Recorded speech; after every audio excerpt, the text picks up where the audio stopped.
You know, I can't remember. Did I leave the oven on back on Earth?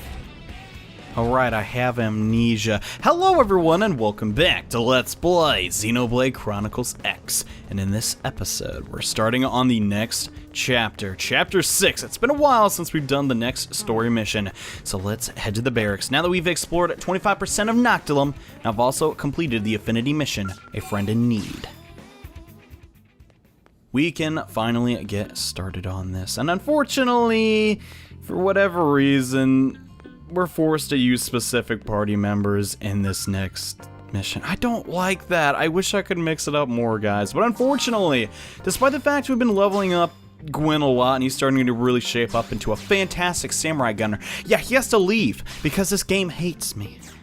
Not really, but to do this mission, as always, you're gonna need Elma, Lynn, and then an open party slot. You'll figure out why that is a little bit later, but yes, now let's begin the next story mission, Dark Matters. Don't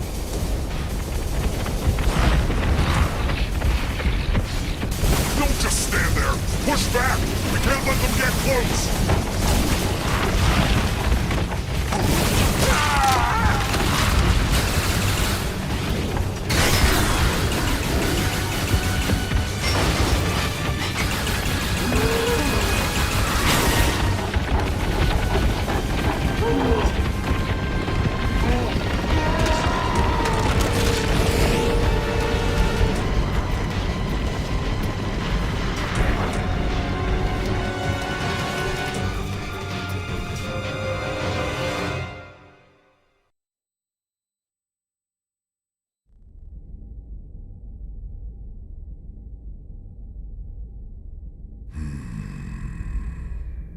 Even our skills are powerless before them.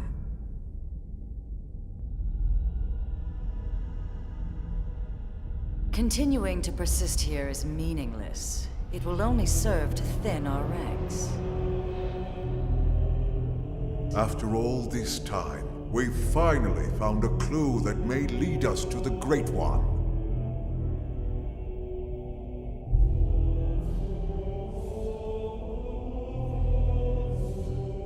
With respect, the phenomenon space surrounding this planet is only 800 exodents in diameter. 3 days at light speed is more than enough to scour it thoroughly. If the Great One or the Samar Federation homeland were here, don't you think we would have found something by now? It's one thing to engage the enemy all the way out near that forsaken chunk of rock they call Earth. But then to be swallowed up by that strange light and dumped off here in this primordial hellhole? Are we cursed? And trapped with humans of all things. It's like some sick joke. If someone told me this was death, I'd believe them. All the more reason to persist. We must retrieve it if we ever hope to escape the confines of this phenomenon. Grandmaster Luxor. Speak. I bring news.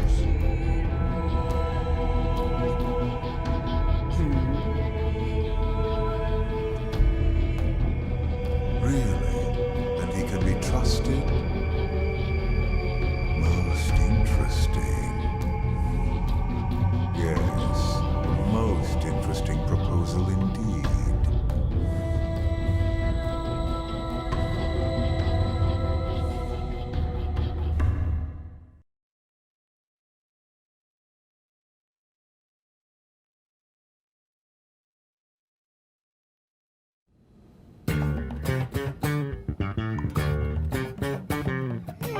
What should I whip up today?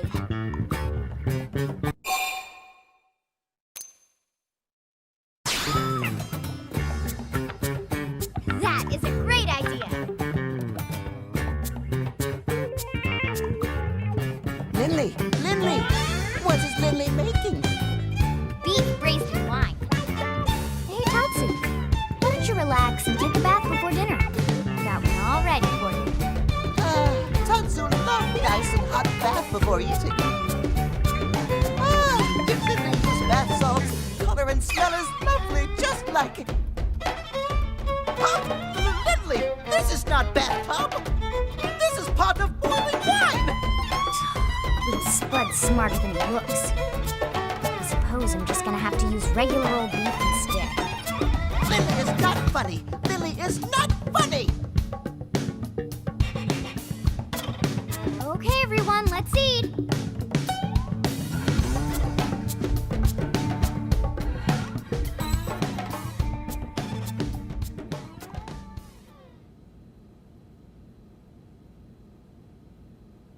Now that was a meal. I'm impressed, Lynn. My team could learn a thing or two. I'm glad you liked it. But you didn't stop by just for a meal, did you? No.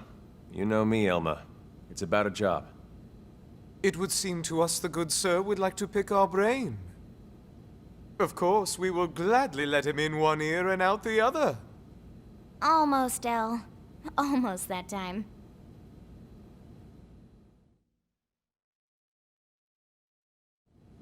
An alien mech? What type? No idea. It doesn't match anything on record as far as I can tell. No one's seen anything like it. It looks abandoned, too. Totally ripe for the picking. Oh, man, you're giving me goosebumps! Right? It's located here. That's pretty deep in Noctilum. No wonder you wanted to talk to Elle. Exactly. But here's the rub. The ganglion are after it, too. From what we can tell over Frontier Nav, they've gone after it several times already, and failed. Well, yes, that doesn't surprise us in the least. That's Tainted land. Tainted? That doesn't sound good. They are savage beasts. Ferocious, insatiable. He's talking about these. We didn't run into anything like that in Noctilum, did we? The Tainted are territorial. They only dwell deep within a specific part of the forest there. Although it doesn't seem right to even call it a forest anymore. Why do you say that? Because the Tainted devour any and all living things. Apart from other Tainted, that is. You mean even mighty Tatsu not safe? Indeed, you would be swallowed whole. The Tainted would make no bones about you, I'm afraid. Interesting. They must be formidable to be defeating the ganglion over and over. But if what Elle says is true, it could work in our favor. Right. Our bodies are artificial means. If the Tainted don't perceive us as living things, we may be safe. Let's back up a sec. You reported all this to the commander? Our top priority above all else is supposed to be searching for the life form. Are you suggesting we set that aside to try and recover this mech? Exactly. Commander Vandam is why I'm here. He specifically requested I enlist your team. It's just as you say. There's no time for us to screw around. And we still absolutely need to find the Lifehold. But remember, the fact is we're also dealing with hostile Xenos here. Xenos who destroyed Earth and want every last one of us dead. Xenos who also seem to want this mech, and desperately. And if it's that important to them? Right. What if it's a secret weapon, powerful enough to tip the scales? Feels like a bit of a long shot, to be honest. But okay. Even if we can't use it, we should at least keep it from the ganglion. Count us in. Any objections? No, ma'am. Glad to hear it. But if we're going to take this on, we'll need to keep it quick. Roger that. Elle and Tatsu, you hang back. Unlike us, the Tainted will target you guys for sure. Oh, most considerate of you, good sirs. Oh, Lily! Lily care about Tatsu after all. Well, of course. After all this time watching over you and fattening you up, I'm not about to let my prize turkey go to some rabid indigents.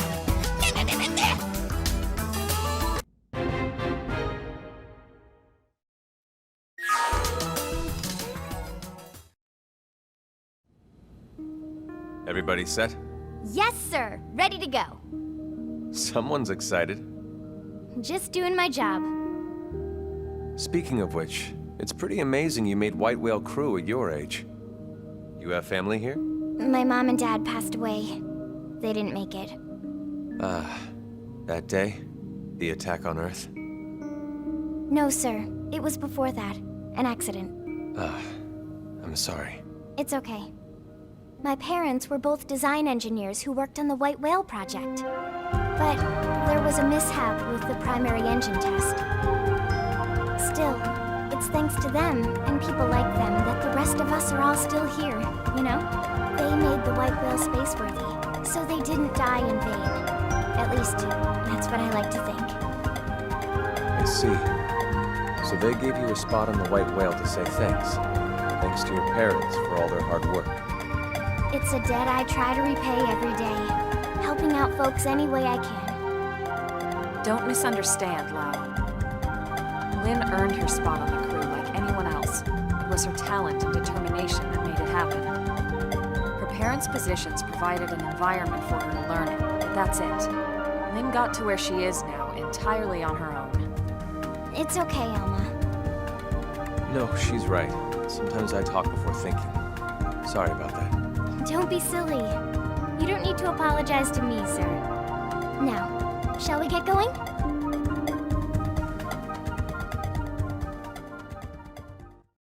Wow, that had a lot to discuss. Well, we know our current objective. We have to head to Noctilum and take care of that infection business. And yes, the reason we can't bring Gwen along is because we have to bring... Wow, dude. I need my personal space, man. All right, back up. But yes, now that we understand our current objective, let's head to Noctilum and get started.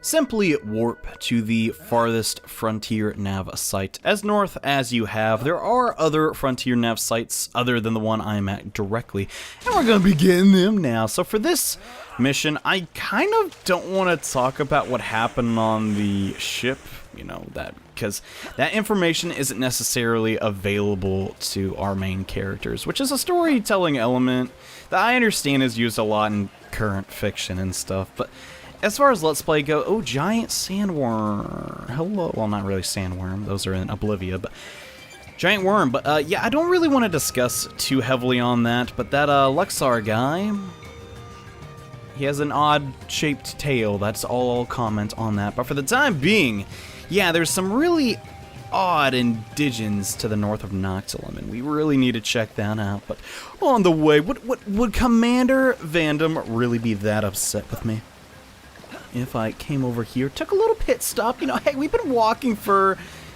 30 minutes straight. Not well, 30 minutes on Mira, but it's really like 1 minute in real game to a real lifetime. John, life is not a game. But yeah, there's that Frontier Nav site. If by any chance you still don't have 20% for Noctilum, there's that. But chances are, if you followed the previous video, you should have well over that. Heck, the treasure chest alone should be able to boost you that much, as long as you have the required field skill level to open them up. But yes, back to what I was saying, I'm not really too big of a fan of talking about things that our characters don't normally understand, and there haven't been too many scenarios in which I can actually discuss story elements. But don't worry, guys, those days are coming, and that Frontier Nav probe is just high up there, and we could technically get it, but it would take way too much time. So oh, okay, Palace Knight Komeva, hello. You're gonna get obliterated because guess what? I have a gravity beam sword, and gravity does really high damage. 2 scales, and this is an enemy scale. Yeah, we just did half its HP in one combo, which, granted, my combo attacks are primarily my main thing, and I kind of want to trigger their soul voice, but I also want to get behind the enemy because that does boost our accuracy with our melee arts. In fact, I think it's all of our arts, including our ranged ones and status effect ones. Pretty much whenever you can and you want to deal damage and it's not specifically like, okay, attack from the side, you want to be behind your target because you're going to get a lot more crits that way. You can't do that in every fight. Obviously, my Starfall Blossom needs to be from the front, but that's something to keep in mind. Although, I've noticed in this game, there's just so many, like, attacks that you need to move all over. Like, there's some from the side, back, and front on some characters. And since, well, the class system's pretty varied, you will probably be moving around a lot in battle, so you can't always stay behind enemies. But back to what I was talking about, yeah, the story.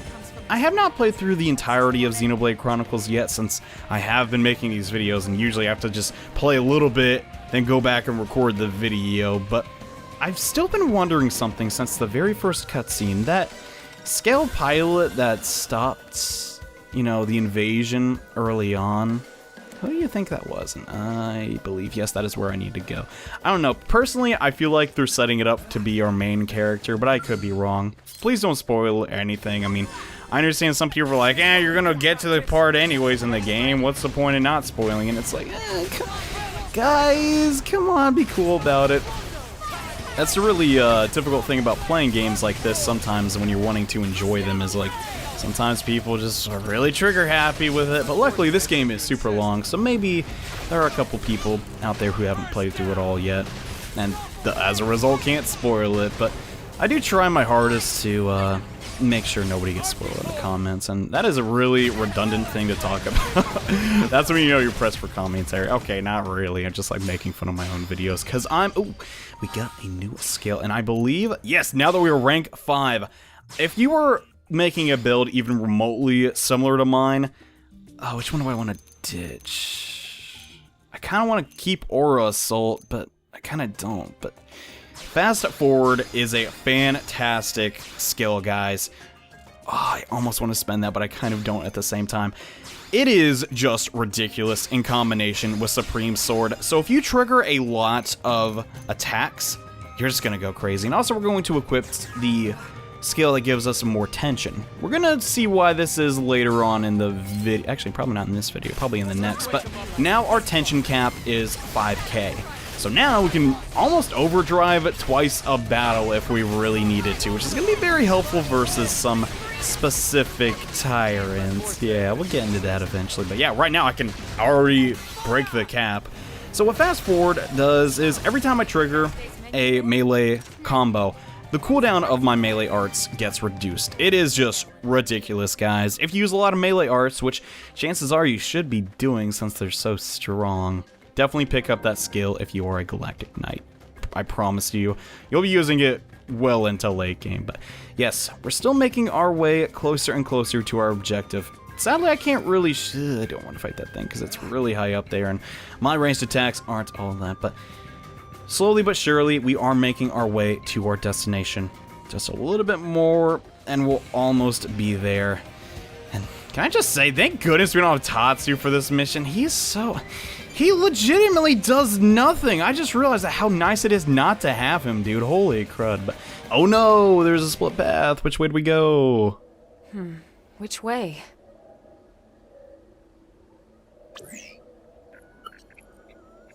If we go straight, we should hit some caves that lead to our destination.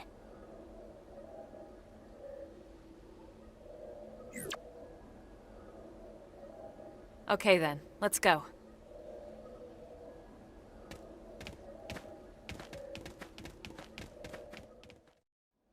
Yeah, that was kind of odd. We just automatically know this is the correct path. And, well, I guess that is the safer route to go since there are pathfinders up here. And this is the Dead Man's Ingress.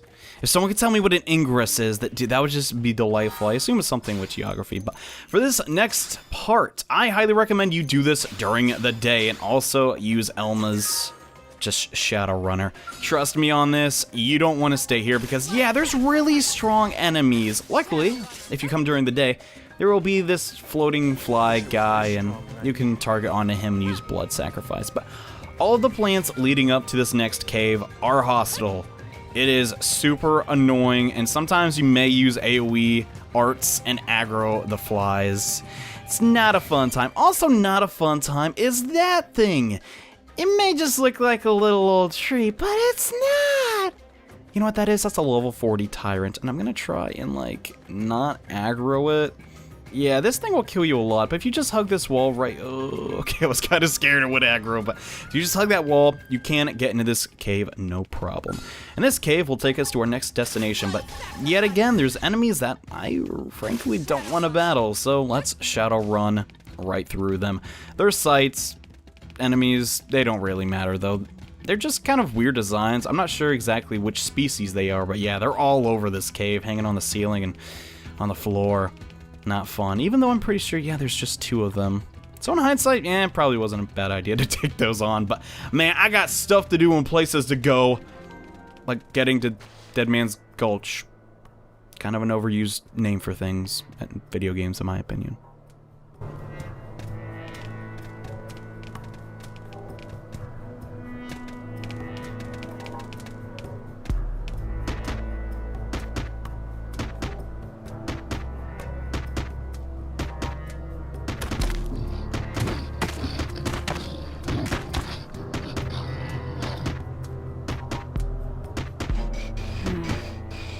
Means we're getting close.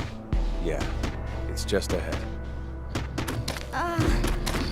Elma? Relax.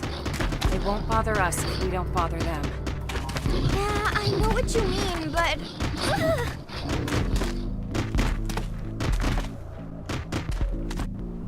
And well, we've finally made it. We're already halfway done with Chapter 6, and we've finally encountered the infected indigents that... Well, there's an item somewhere around here causing this very bizarre change in their composition. That's cool and all, but before we do anything else, holy crud, guys, get this Frontier Nav probe. This was where that other split in the road will take you to, and you'll be like, what the heck, I can't sneak and activate this probe because it's too hard to jump up, and this is how you get to it. Make sure you get this ASAP, but now that we're here, I actually want to switch our control back over to cross, because... yeah, these indigents can be a little bit on the tricky side. However, they give very good EXP, and now's the point in the game where I really need to level up. If you're struggling with this next mission at home, roughly at level 23 is where you want to be. I may go a little bit higher than that, but yeah, at the moment, we're kind of not on the strongest side in the world. We're going to be alleviating that shortly. Also, if you've not been using Lao a whole lot, you may want to level him up. You may have noticed I haven't necessarily wanted to get into too many battles because, well, first up, I don't like Lao's focus on ranged combat, and second off, he's just kind of not that great unless you have a lot of ranged units. And I gotta say, in that last cutscene, Lynn's like, it's a giant monster. And it's like, Lynn, you have like almost double HP of everyone else. But yes, this Tainted Karo is pretty resilient to physical attacks until you break its exterior shell. Then it just becomes super squishy. So you may be a little... how'd I fail that? You may be a bit intimidated by it and be like, oh crap, we can't fight these things. They just soak up weight. Ooh, we're getting kind of low. They soak up a lot of damage, but if you have high burst, they should go down decently quickly. At the moment, though, our burst is not too great, and I kind of want to fight another one on screen. I want them to do an attack. They may have done it in the previous encounter, but I didn't notice it. And yeah, let's get right in front of them. Oh man, we're almost to 5k TP, dude. I can't wait to show off my next strategy. Oh my gosh, it's gonna be so cool. But, oh yeah, he did. No, then he should cast it on everybody. He does this attack, which oh, I did not mean to hit overdrive. We might as well show it off. So now that we have 5k TP, overdrives are going to happen a lot, and with the fast forward combo, we can just get so many physical arts out. That skill is broken. That is a small amount of the damage we're going to be able to do here, and it still did not show off the... Well, it's a good thing we aggroed another one. Okay, I'll just take this one out, and I might have enough TP here. As Starfall Blossom comes off cooldown, I might be able to use another overdrive, which would be really cool. But in the meantime, Starfall Blade will do the trick, and then Starfall Rondo to follow up. I'm almost really tempted to just max out Starfall Blade. I know that would take like almost 100 of our BP, but in reality, it's a skill I use so often, I think it'd be worth to save up just for that. And yet again, we have Overdrive. Should we use it? Should we? You already know the answer. And that might have been... Well, crap, I wanted to aggro that one. That was not an impressive overdrive at all. I want them to show off this ability, which it's slow arts, and it slows down our arts a whole heck of a lot, which could make these guys kind of problematic, but I guess nothing really goes my way today. But yes, guys, for the next episode, I really need to take some time to prepare. I'm gonna try to shoot for maybe level 25. 24 would probably actually be a little more realistic, because at the moment, 22 is not cutting it. Yeah, so this may be a little bit of an abrupt episode, but you gotta understand, since I've been running away from so many enemies for the sake of your convenience, I'm gonna have to make this one a bit short. Don't worry, next episode will definitely make up for it, because we're gonna be doing some crazy stuff with Overdrive. But yet again, thank you all so much for watching, and in the next episode of Let's Play Xenoblade Chronicles X, we finish up Chapter 6. So see you guys then. Bye.